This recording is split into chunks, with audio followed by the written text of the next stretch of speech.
2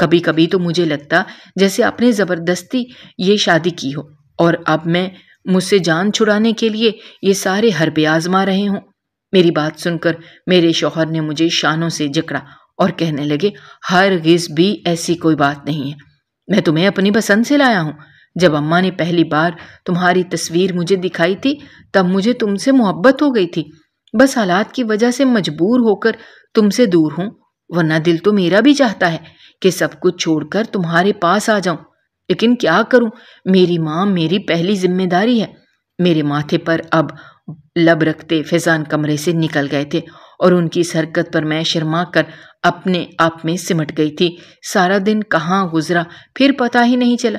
میں ویسے تو زیادہ تر اپنے کمرے میں ہی رہتی تھی، لیکن فون پر اپنی بہنوں سے بات چیت میں لگی رہتی تھی، اسی لیے وقت گزرنے کا پتہ نہیں چلتا تھا۔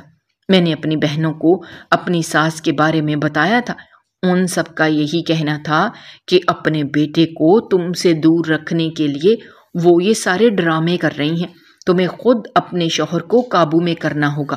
میری بہنوں نے مجھے سمجھایا تھا کہ شوہر سے لڑنے جھگڑنے کی ضرورت نہیں ہے، بلکہ پیار محبت سے اسے مجبور کرو کہ وہ تمہیں وقت دے اور اپنی ماں کو بھول جائے۔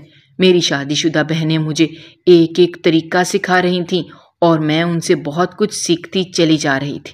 پھر جب رات ہوئی اور فیضان کمرے میں آئے تو میں خوب تیار ہوئی اور میں نے ان کا ہاتھ پکڑ لیا اور کہا، فیضان، آج کی رات آپ میرے ساتھ ہی گزاریں گے۔ ہماری شادی کے بعد یہ تیسری رات ہے اور اب تک ہم ایک دوسرے سے دور ہیں، آخر ایسا کب تک چلے گا؟ فیضان نے مجھے اپنے سینے سے لگایا اور کہنے لگے، میں خود بھی تمہارے ساتھ وقت گزارنا چاہتا ہوں۔ اس رشتے کو لے کر میرے بھی بہت سارے ارمان ہیں، لیکن مجبوریوں نے مجھے باندھ رکھا ہے۔ پھر دھیرے سے انہوں نے میرا ہاتھ پکڑا اور کہنے لگے، تم بہت ہی اچھی ہو، میری ساری زندگی تمہارے ساتھ گزارنا چاہتا ہوں۔ فیضان دھیرے دھیرے اپنی محبت کا اظہار کر رہے تھے۔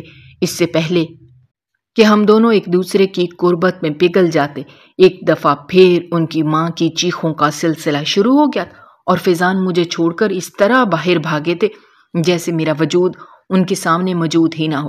میرا دل پھر سے بری طرح سلگ اٹھا تھا اور میں نے نفرت سے تکیہ اٹھا کر زمین پر پھینکا تھا۔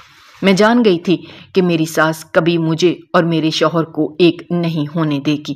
میں غصے کے عالم میں اپنے شوہر کے پیچھے اپنی ساس کے کمرے میں گئی تھی۔ وہ اپنے بستر پر پڑی تھی، فیضان ان کے سرہانے بیٹھا تھا۔ مجھے دیکھتے ہی وہ بڑی مجبوری سے کہنے لگا، ندا، تم آرام کرو، میں تھوڑی دیر بعد آ جاؤں گا۔ لیکن میں اچھی طرح جانتی تھی کہ صبح سے پہلے وہ واپس نہیں لوٹیں گے، اس لیے میں بھی پاؤں پٹکتے ہوئے اپنے کمرے میں آ گئی تھی۔ کچھ دیر بعد میری نند میرے پاس آ کر سو گئی تھی اور پھر مجھے بھی نیند لگ گئی۔ لیکن آدھی رات کو جب نند کمرے سے باہر نکلی تو میری آنکھ کھل گئی۔ میں سوچنے لگی کہ یہ آدھی رات کو اٹھ کر کہاں جاتی ہے؟ ایسا تو نہیں ہے کہ اس کا کسی کے ساتھ کوئی چکر چل رہا ہے، ماں بیٹے کو پاگل بنانے میں لگی ہے اور پیچھے سے بیٹی کوئی گل کھلا رہی ہے۔ یہ خیال آیا تو میں بھی چپکے اپنی نند کے پیچھے کمرے سے نکلی تاکہ دیکھوں تو وہ کہاں جاتی ہے، اور پھر میں یہ دیکھ کر حیران رہ گئی کہ وہ ساس کے کمرے کے دروازے کے پاس جا کر رک گئی تھی۔ 2 منٹ بعد اندر سے فیضان باہر آ گیا اور پھر وہ دونوں بہن بھائی دبے قدموں گھر سے باہر نکلتے چلے گئے تھے۔ یہ منظر دیکھ کر میں بالکل ہکا بکا رہ گئی تھی۔ مجھے سمجھ نہیں آیا کہ دونوں بہن بھائی رات کے اندھیرے میں کہاں جا رہے ہیں۔ میں نے ہلکا سا کمرے کا دروازہ کھول کر دیکھا تو میری ساس گہری نیند سو رہی تھی۔ مجھے اور تو کچھ سمجھ نہ آیا، میں خاموشی سے دبے پاؤں ان دونوں کے پیچھے پیچھے گھر سے نکل گئی۔ وہ دونوں مجھ سے کافی فاصلے پر تھے۔ ڈر بھی بہت لگ رہا تھا کیونکہ رات کے تقریباً 2 بج رہے تھے، لیکن میں پھر بھی ان کے پیچھے پیچھے چل رہی تھی کہ پتہ تو چلے کیا معاملہ کیا ہے۔ اور پھر یہ دیکھ کر میرے ہوش اڑ گئے کہ وہ دونوں ایک قبرستان میں داخل ہوئے، اور پھر رات کے اس پہر میرے لیے قبرستان میں داخل ہونا بہت ہی مشکل تھا، لیکن پھر بھی میں ان کے پیچھے پیچھے چلتی چلی گئی اور میں نے دیکھا کہ قبرستان کے کونے پر ایک چھوٹا سا کمرہ بنا تھا اور وہ اس کے اندر چلے گئے تھے۔ میں بھی اس کمرے کے دروازے تک پہنچی۔ دروازہ کھلا ہوا تھا اور اندر کا منظر مجھے واضح نظر آ رہا تھا۔ میرا شوہر اور نند دونوں ایک بزرگ کے سامنے بیٹھے تھے اور وہ بزرگ کچھ پڑھائی کر رہے تھے۔ کافی دیر تک میں دیکھتی رہی، لیکن یہ منظر مجھے کچھ سمجھ نہ آیا۔ آدھی رات کو ان دونوں کا یہاں آنا اور ایک بزرگ کے سامنے پیش ہو جانا، آخر یہ کیا معاملہ تھا؟ کیوں اب تک میرا شوہر مجھ سے دور تھا؟ اور میری ساس کو کیا بیماری تھی؟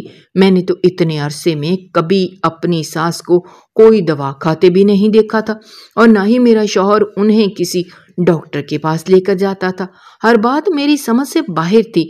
اس سے پہلے کہ میں وہاں سے واپس پلٹتی، اس بزرگ کی نظر مجھ پر پڑ گئی اور انہوں نے مجھے اندر بلایا۔ میرے شوہر نے بھی مجھے دیکھ لیا تھا اور وہ ہکا بکا رہ گئے تھے۔ پھر غصے میں کہنے لگے، ندا تم یہاں کیا کر رہی ہو؟ کیا تم نے ہمارا پیچھا کیا ہے؟ میں سر جھکا گئی اور میں نے اپنی غلطی قبول کر لی۔ میں نے کہا، ہاں میں آپ کا پیچھا کر کے یہاں تک پہنچی ہوں۔ میں جاننا چاہتی تھی کہ فائزہ آدھی رات کو کس سے ملنے جاتی ہے، لیکن مجھے نہیں پتا تھا کہ وہ آپ کے ساتھ یہاں آتی ہوگی۔ آخر یہ سب کیا معاملہ ہے؟ اماں کو کیا بیماری ہے اور آپ لوگ یہاں کیا کر رہے ہیں؟ مجھے سب کچھ سچ سچ بتاؤ، کیوں نہیں دیتے؟ اور پھر میرے شوہر نے اسی بزرگ کے سامنے بتانا شروع کیا کہ وہ صرف 12 سال کے تھے جب ان کے والد کا انتقال ہو گیا۔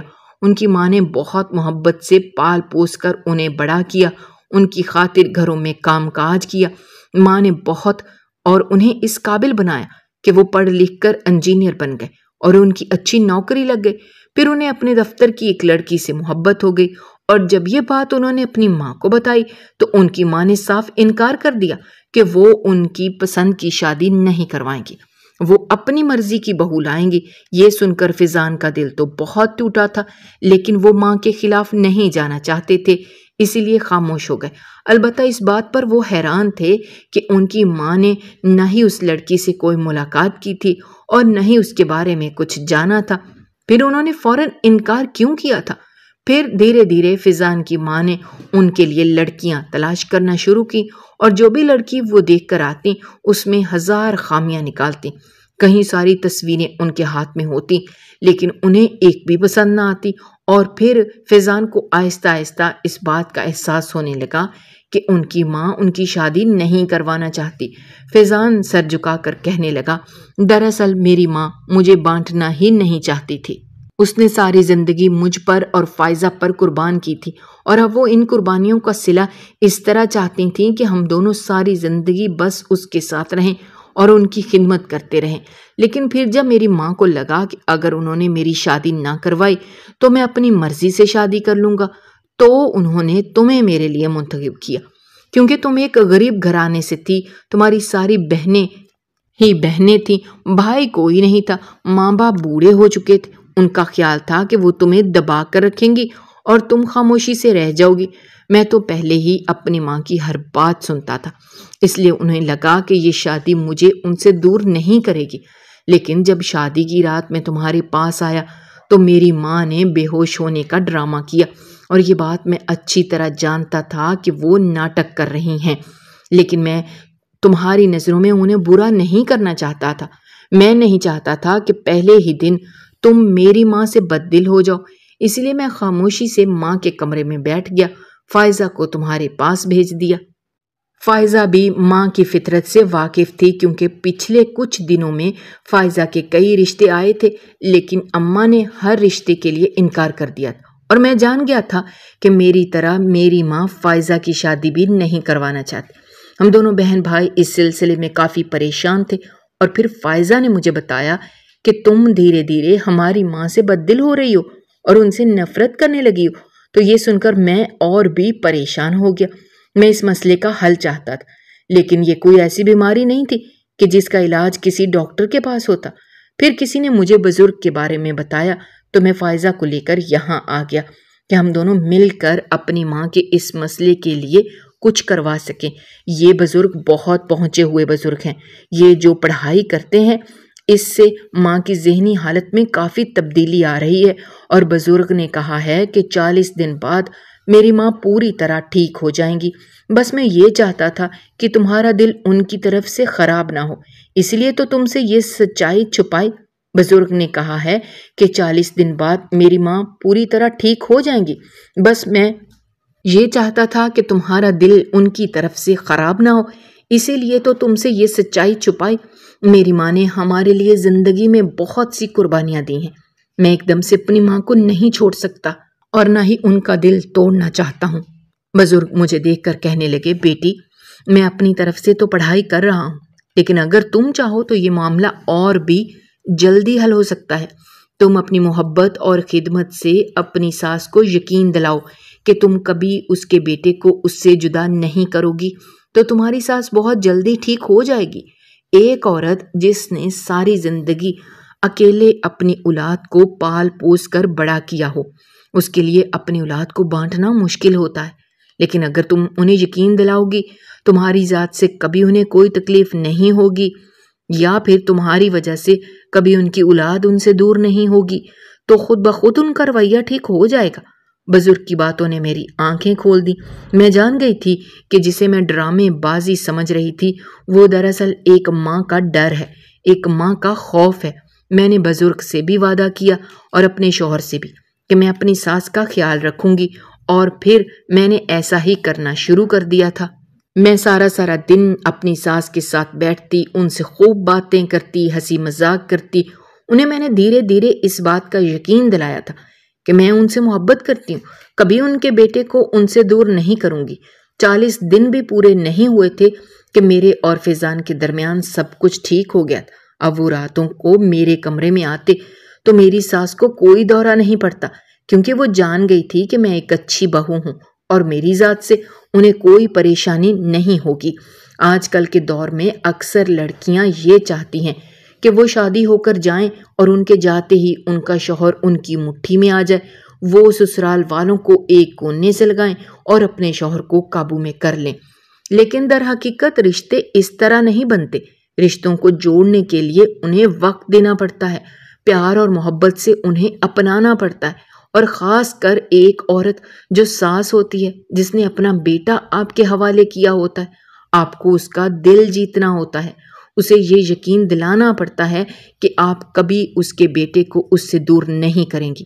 جب ایک بار ایک عورت کو یہ یقین آ جاتا ہے کہ اس کی بہو اس کے بیٹے کو اس سے دور نہیں کرے گی، تو پھر وہ کبھی اپنی بہو کے لیے کوئی مشکل کھڑی نہیں کرتی۔ یہ رشتہ ایسا ہے جو دونوں طرف سے برابری کی بنیاد پر قائم ہوتا ہے۔